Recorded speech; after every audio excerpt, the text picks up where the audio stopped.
Hi, lovelies. Here we are on my couch. Bean is with us today. Hi, Bean. Last Wednesday, I boldly pronounced on social media that I would send you a piece of writing on burnout. And I wrote it. I had been writing it for the last 2 weeks. And then I sent it off to my lovely father, who often offers feedback on it.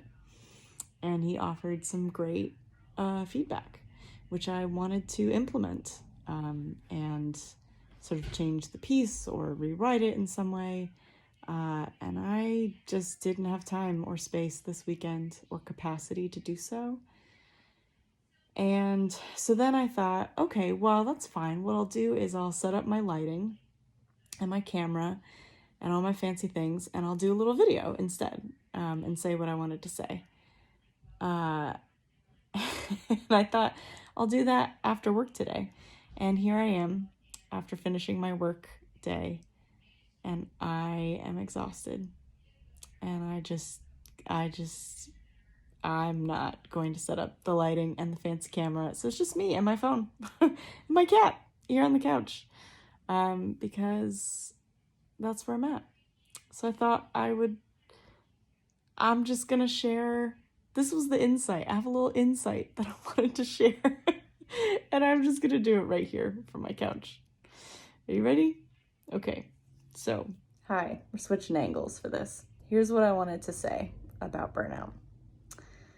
For years, when I would burn out, I always thought that I had thoughts in my head, there were decisions I would make, there was behaviors that I would do, and that these would lead to and cause me to burn out.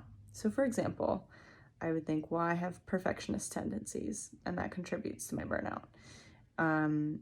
I have, imposter syndrome, or I think about like, I'm never good enough and I have to keep striving and sort of wear overworking like a badge of honor, and that's contributing to my burnout. And then I would make decisions like, oh, I'm gonna just keep working, or I'm not gonna take any breaks, or I'm gonna anyway, does that make sense? Like, I thought that the decisions I was making were leading to my burnout. And what I wanted to share is that that's not necessarily wrong. Like, I was making decisions. I was also behaving without even making the decision. Like, I just thought this was normal. I was having perfectionist tendencies. I was engaging in particular things that were leading me to burnout. And what I didn't understand is that there was this larger cultural context behind the decisions I was making, the thoughts I was having, and my behavior, which now I understand were feeding and informing those thoughts, decisions, and behavior. So, so in a nutshell, right? If we live in a capitalist, productivity-oriented culture where rest is not valued, that creates a context for me to have particular kinds of thoughts, to behave in particular ways, to make particular kinds of decisions about my day-to-day, right?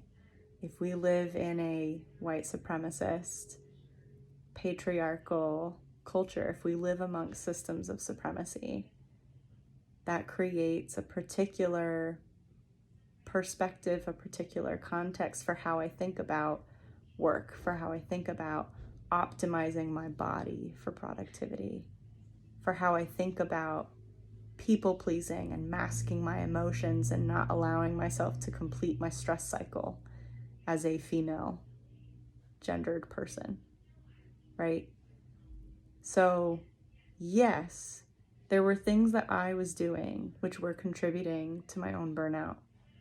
And I'd learned a lot of those things from the culture that we live in. And once I realized that, I realized the context in which I was having those thoughts about not good enough, or maybe I'm just not cut out to be an artist, these kinds of thoughts. I realized that those thoughts weren't mine. And this is one of the most profound insights in Buddhist meditation practice, which is that you are not your thoughts. Simple as that. You are not your thoughts. The implication of me not being my thoughts is that the thoughts still come from somewhere. Where do they come from?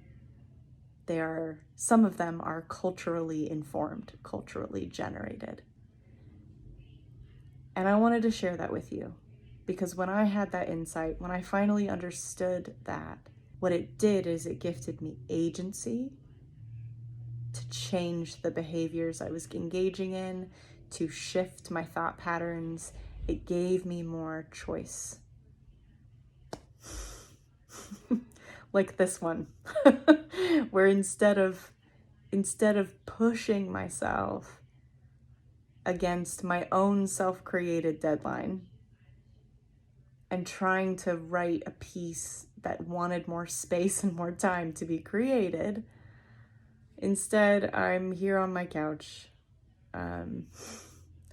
whispering to you into my phone, hoping that maybe this little seed will shift something for you in the way that it has shifted something for me. So, yeah, that's it. Does that make sense? I don't know. Let me know. Let me know how that landed. And I hope you get to lay down today. Much love to you.